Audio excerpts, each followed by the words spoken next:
मुंबईच्या मायानगरीमध्ये चंदेरी दुनियात येण्याचं स्वप्न महाराष्ट्रातील आणि देशातील प्रत्येक तरुण करत असतो। महाविद्यालयीन शिक्षण घेत असताना प्रत्येक तरुणाला वाटतंय की आपणही रुपेरी पडद्यावर झळकावं। मराठवाड्यातील अशाच एका मागासलेल्या जिल्ह्यातील एक तरुण चित्रपटसृष्टीत आपलं नशीब आजमावण्यासाठी येण्याचा प्रयत्न करतो, पण तब्बल 3 दिवस या चित्रनगरीच्या प्रवेशद्वारातूनही त्याला आतमध्ये येऊ दिले जात नाही। आणि एक दिवस असा उजाडतो की तो या मायानगरीमध्ये एक स्वतःचं वेगळं अस्तित्व तयार करून या ठिकाणी या पद्धतीचा बॉलिवूड पार्क नावाचा स्टुडिओ तो या ठिकाणी तयार करतो व आपल्यासारख्या कित्येक नवकलाकारांना या ठिकाणी आपलं नशीब आजमावण्यासाठी आणि रुपेरी पडद्यावर झळकण्यासाठी त्यांना मदत करतो। तर अशाच एका तरुणाशी आपण भेटणार आहोत। त्यांचं नाव आहे संतोष मिसगर, जे की मराठवाड्यातील नांदेड जिल्ह्यातील आहेत। सर नमस्कार। नमस्कार। मॅक्स महाराष्ट्राच्या कडून आपल्याला हार्दिक शुभेच्छा। आणि रुपेरी पडद्यावर मराठवाड्यातील एक तरुण या ठिकाणी कितीतरी तरुणांना व्यवसाय उपलब्ध करून देतोय, काय सांगणार? नमस्कार। सर्वप्रथम मॅक्स महाराष्ट्राच्या सगळ्या प्रेक्षकांना माझा नमस्कार। प्रसंग सर भरपूर आहेत, आपण आता येणाऱ्या या पूर्ण इंटरव्ह्यूमध्ये सांगूया। फक्त मी आता या पार्कविषयी असं सांगेल की मुंबईमध्ये जेव्हा मी पहिल्यांदा आलो 2003-04च्या आसपास, तेव्हा फिल्म सिटीमध्ये म्हणजे इथे तसं रूल आहे, असं नाही की तो नियम माझ्यासाठीच लावला होता। इथे असा नियम आहे की तुमच्याकडे कार्ड नसेल किंवा तुमचं काही ओळख नसेल आतमध्ये किंवा तुमची शूटिंग नसेल तर तुम्हाला आतमध्ये येऊ देत नाहीत। तेव्हा मग मी असं म्हणजे पहिल्या दिवशी आलो, दुसऱ्या दिवशी आलो, थोडं चांगलं बनवून आलो, म्हणलं बा गावाकडचं आहे, तरी ते मग त्यांना तिथलं त्याच्या लक्षात आलं होतं की हा रोज काहीतरी करून येतो।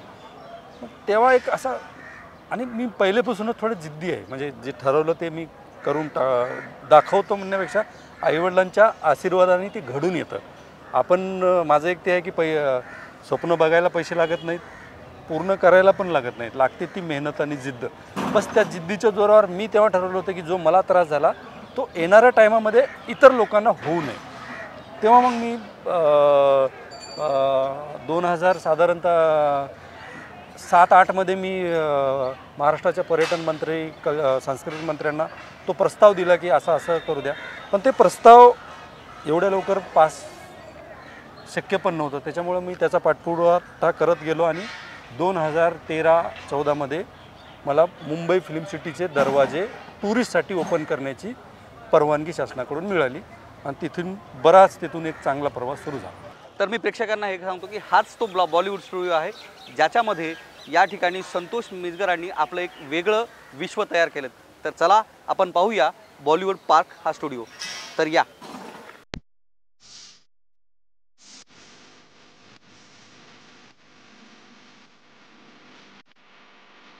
हे बॉलिवूड पार्कचं म्हणजे स्वप्न नाही बोलू शकत। तेव्हा तर मी असं एवढं मोठं शासन मला एवढी मदत करेल आणि शासनाकडून मला ही जागा मिळेल किंवा मी तर छोटं स्वप्न बघितलं होतं, पण माझं स्वप्न शासनाने आणि चित्रपट नगरीच्या सर्व अधिकाऱ्यांनी आणि या मुंबईने केलं आहे। एंट्री असते, आता काही थोडे पावसाचे दिवस असल्यामुळं आणि क्वालिटी तर तीच राहते, पण ॲक्टिव्हिटीज कमी करतो कारण टुरिस्ट कमी असतात।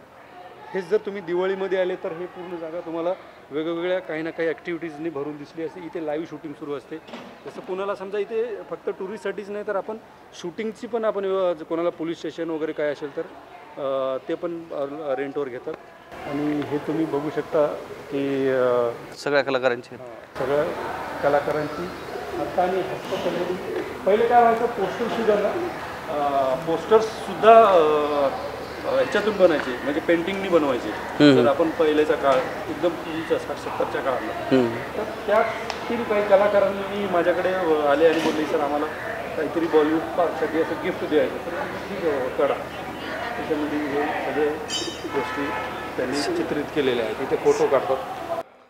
आपण ज्या पद्धतीनं वॉटर पार्क किंवा पार्कच्या ज्या वेगवेगळ्या संकल्पना ऐकलेल्या आहेत, त्याच पद्धतीनं या ठिकाणी संतोष मिसगरांनी बॉलिवूड पार्क हा या ठिकाणी उपलब्ध करून दिला आहे, जो की नवख्या कलाकारांना वेगवेगळ्या TV शोजसाठी, वेगवेगळ्या चित्रपटांसाठी सेट्स या ठिकाणी उपलब्ध आहेत। आणि या बॉलिवूड पार्कची आपण आता फेरफटका मारणार आहोत. तर यात खरं आपण पाहूयात बॉलिवूड पार्क.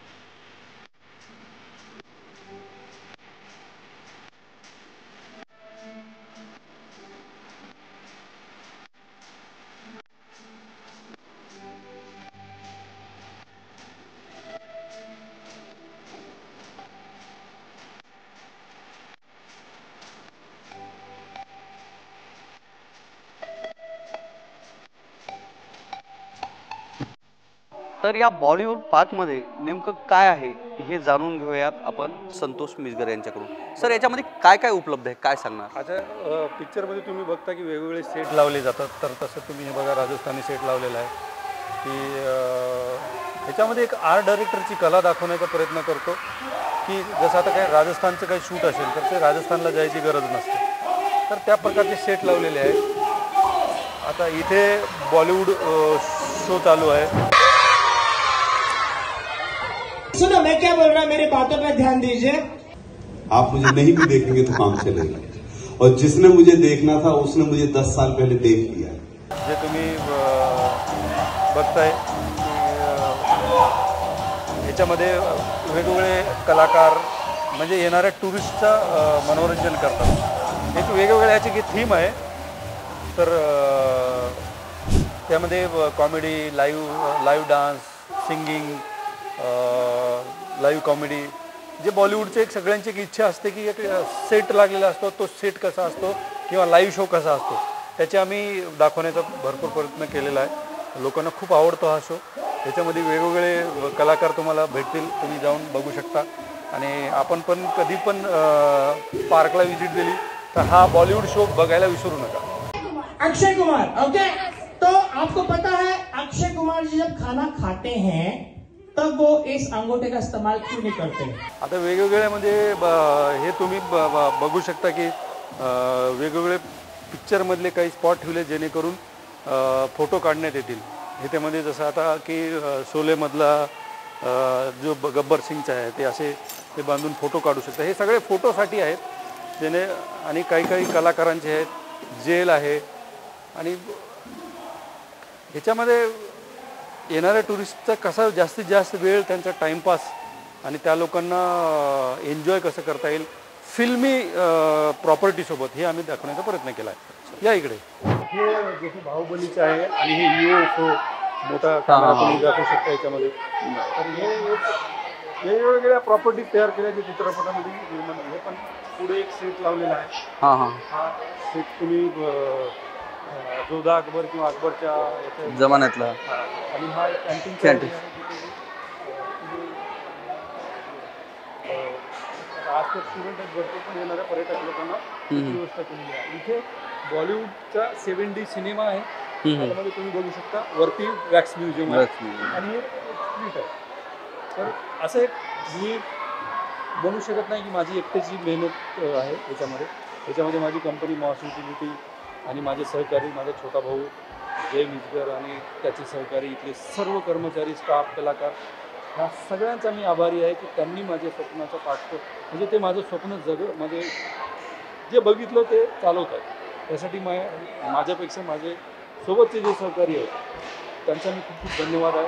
त्या पार्कमध्ये बनवण्यामध्ये संतोष वाईकर सर आणि नरेंद्र रावरीकर सर यांचं खूप मोठं योगदान आहे.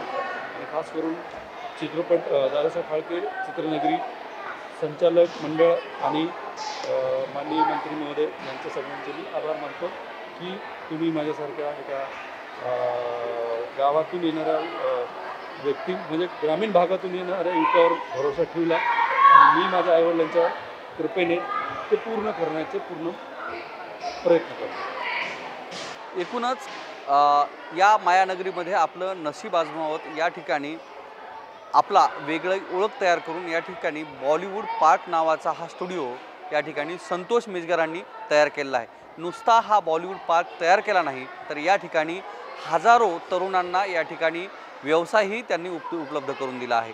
आपल्या जिद्दीच्या आणि मेहनतीच्या बळावर आपल्या स्वप्नांना आकार देत मराठवाड्यातील या तरुणानं नेमकी या मायानगरीमध्ये आणि या चित्रपटसृष्टीमध्ये स्वतःची एक वेगळी ओळख तर तयार केलीच, पण या ठिकाणी बॉलिवूड पार्क नावाचा स्टुडिओ तयार करून या ठिकाणी मुंबईसह महाराष्ट्रातील हजारो तरुणांना एक रोजगारही उपलब्ध करून दिला नाही। एवढंच नाही तर गेल्या 7 ते 8 वर्षामध्ये महाराष्ट्र शासनाला व केंद्र सरकारला तब्बल 100 ते 150 कोटीचा नफाही उपलब्ध करून दिला आहे। कॅमेरामन सुपिनसह मी Dhananjay Solanke, Max Maharashtra, Film City, Mumbai.